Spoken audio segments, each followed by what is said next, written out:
Two powerful earthquakes struck Turkey and neighboring Syria. March 2011. Japan suffers a huge earthquake. They're not paying any attention to is what's happening to the ionosphere if they pick the right frequency. But in relation to HAARP, they're like a child's cap gun compared to a 50-millimeter cannon. To push that plume out into space, that energy may discharge back out of the ionosphere, back down the radio beam, and strike the Earth. 2010 সালে হাইতিতে ঘটে এক বিধ্বংসী ভূমিকম্প। মুহূর্তেই তছনছ হয়ে যায় একটি দেশ। 2011 সালে জাপানে 9.1 মাত্রার ভূমিকম্প ও ভয়াল সুনামি। ধ্বংস হয় ফুকুশিমা পারমাণবিক কেন্দ্র। 2020 সালে ইন্দোনেশিয়ায় ভয়ঙ্কর বন্যা ও ভূমিধস, প্রাণ হারায় শত শত মানুষ। এর বছর দুয়েক পর তুরস্ক সিরিয়া সীমান্তে কেঁপে ওঠে মাটি, হাজার হাজার মানুষের মৃত্যু।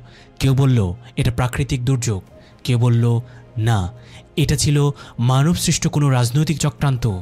কিন্তু কিভাবে, কৃত্রিমভাবে কি ভূমিকম্প ঘটানো সম্ভব? যদি বলি মানুষের তৈরি এমন এক প্রযুক্তি আছে যার সাহায্যে আকাশের জলবায়ু নিয়ন্ত্রণ থেকে শুরু করে কৃত্রিমভাবে ভূত্বকে ভূমিকম্প ঘটানো সম্ভব, তাহলে কি আপনি বিশ্বাস করবেন? ঠিক তাই, এই অবিশ্বাস্য বিতর্কিত প্রযুক্তির নাম HAARP।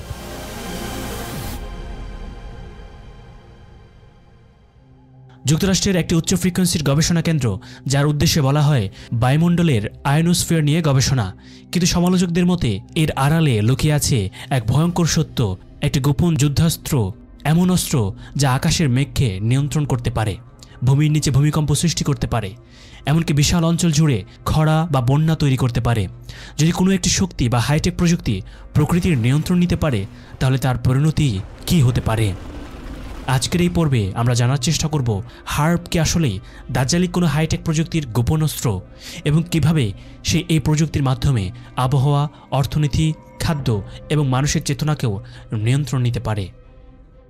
HAARP, high frequency active auroral research programme.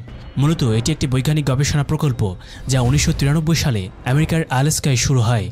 সরকারি ভাষায় বলা হয় HAARP-এর উদ্দেশ্য ছিল বৈদ্যুতিক তরঙ্গ ব্যবহার করে পৃথিবীর উপরের স্তর, বিশেষ করে আয়নোস্ফিয়ার সম্পর্কে গবেষণা করা। আয়নোস্ফিয়ার হল পৃথিবীর বায়ুমণ্ডলের এক বিশেষ স্তর, যা প্রায় সমুদ্রপৃষ্ঠ থেকে 48 কিলোমিটার থেকে 965 কিলোমিটার উচ্চতায় বিস্তৃত।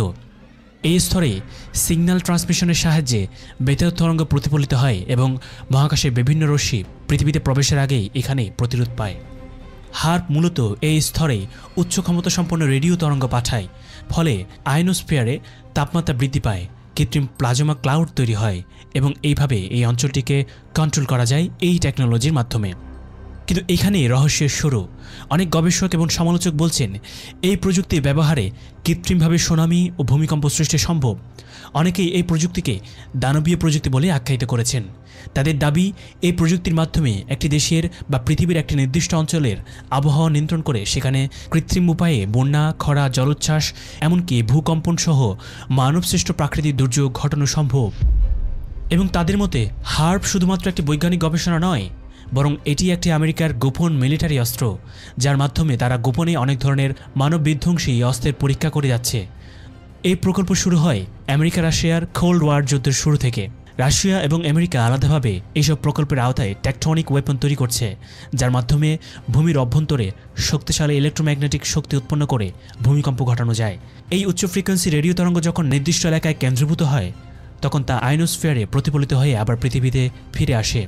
আর এই প্রতিফলিত তরঙ্গ যদি ভূত্বকের কোনো দুর্বল জায়গায় সংঘর্ষ ঘটায়, তাহলে সেখানে তৈরি হয় কৃত্রিম চাপ, যা একটি ছোট কিংবা মাঝারি মাত্রার ভূমিকম্পের জন্ম দিতে পারে। যুক্তরাষ্ট্রের ক্যালিফোর্নিয়ায় ক্যাটরিনা ঝড় আঘাত হানার পর প্রথম অভিযোগ আসে HAARP-এর ভুল পরীক্ষার উপর। এরপর পাকিস্তানে বন্যা, হাইতিতে ভূমিকম্প এবং জাপানে বিপর্যয়ের জন্য দায়ী করা হয় এই প্রযুক্তিকে। প্রাকৃতিক দুর্যোগে প্রযুক্তির প্রভাব বিষয়ে HAARP-এর দিকে আঙ্গুল তুলছেন বিশ্ব নেতারাও। ইরানের সাবেক প্রেসিডেন্ট মাহমুদ আহমেদিনেজাদ 2010 সালে পাকিস্তানে বন্যার কারণ হিসেবে যুক্তরাষ্ট্রের HAARP প্রকল্পের বৈদ্যুতিক চৌম্বকীয় তরঙ্গকেই অভিযুক্ত করেছিলেন। একই বছরে ভেনেজুয়েলার প্রেসিডেন্ট হুগো চ্যাভেজ HAARP-কে টেকটনিক অস্ত্র ব্যাখ্যা দিয়ে হাইতির ভূমিকম্পের জন্য যুক্তরাষ্ট্রের এই প্রকল্পকে দায়ী করেছিলেন।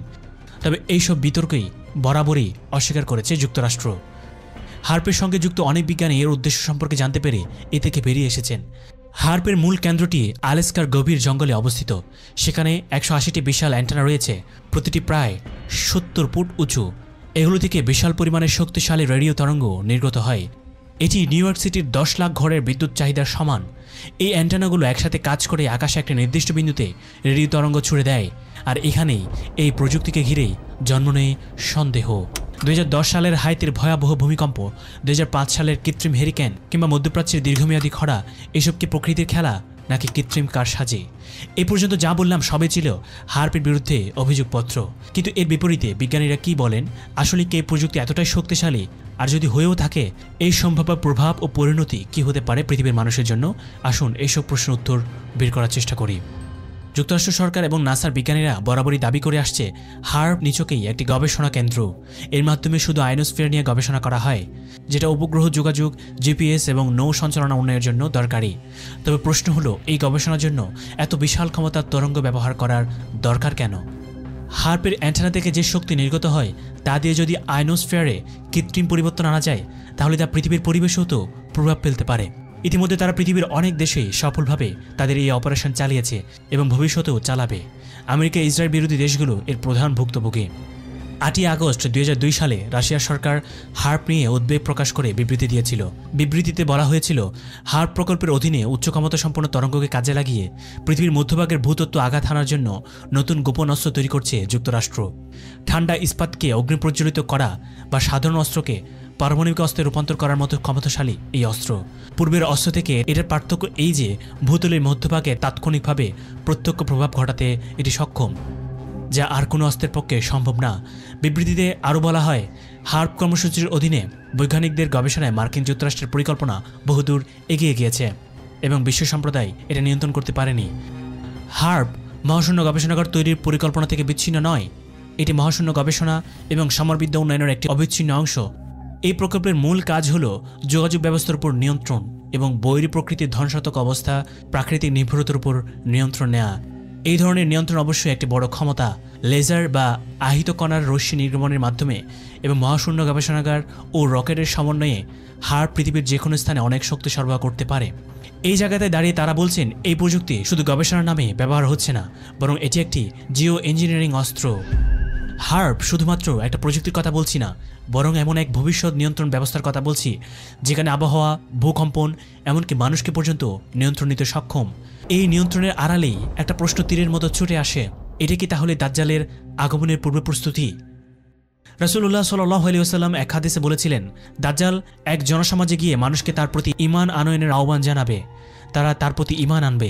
দাজ্জাল আকাশকে আদেশ দিবে, বৃষ্টি হবে, জমিন ফসল দেবে, আবার সে অন্য জনপদে যাবে, লোকেরা তার কথা প্রত্যাখ্যান করবে, তখন তাদের উপর দারুণ দুর্ভিক্ষ নেমে আসবে, ফসল হানি হবে।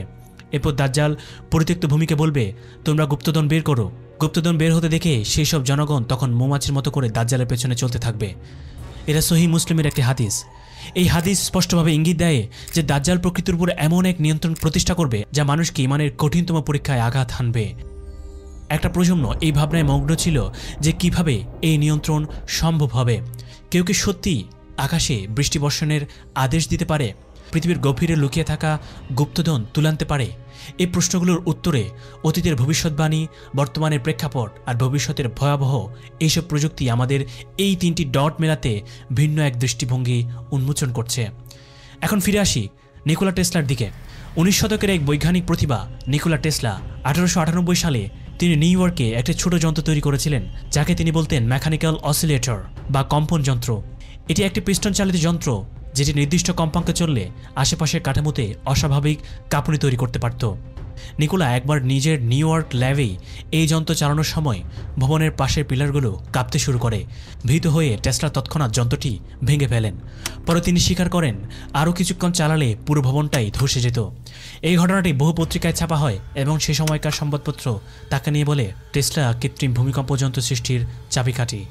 তার উদ্দেশ্য ছিল রেসোনেন্স অর্থাৎ কম্পঙ্কের সাহায্যে শক্তি কীভাবে প্রভাব পেলে তা পরীক্ষা করা। যদিও পরবর্তী সময়ে এই ঘটনাকে ঘিরে অনেক তথ্য গড়ে ওঠে। বলা হয় টেসলার সেই অসিলেটর প্রযুক্তি হারিয়ে যায়নি, বরং তা উন্নত করে যুক্তরাষ্ট্র হয়তো গোপনে হার্প প্রযুক্তিতে ব্যবহার করেছে। কিন্তু সত্য মিথ্যার এই সীমানা সবসময় স্পষ্ট নয়। টেসলার গবেষণা ছিল বাস্তব, তার যন্ত্র সত্যিই কাঠামোতে কাঁপন সৃষ্টি করতে পেরেছিল। তবে আজকের প্রযুক্তির অগ্রগতি আর হার্পের মতো প্রজেক্টগুলো দেখে প্রশ্ন জাগে, যেখানে বায়ুমণ্ডলের আয়নোস্ফিয়ার পর্যন্ত নিয়ন্ত্রণের কথা বলা হয়, সেখানে কি সত্যি তারা প্রকৃতির উপর নিয়ন্ত্রণ প্রতিষ্ঠা করতে যাচ্ছে? এখানেই দাজ্জালের প্রসঙ্গ সবচেয়ে ভয়াবহভাবে সামনে আসে। সে এমন এক শক্তি নিয়ে আসবে যেটা মানুষকে বিভ্রান্ত করবে।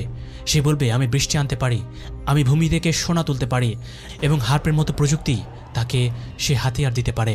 আমরা যদি এখনকার বাস্তবতা দেখি, যেখানে মানুষ কৃত্রিমভাবে বৃষ্টি ঘটাতে পারছে, অনুসন্ধানমূলক গবেষণায় ভূকম্পন সৃষ্টি করা হচ্ছে, তাহলে বুঝতে পারি দাজ্জালের আগমন শুধু বিশ্বাসের ব্যাপার নয়, বরং প্রস্তুতির ব্যাপারও। হার্প প্রযুক্তি আজ হয়তো গবেষণার নামে ব্যবহৃত হচ্ছে, কিন্তু কাল হয়তো সে হাতিয়ার হয়ে উঠবে।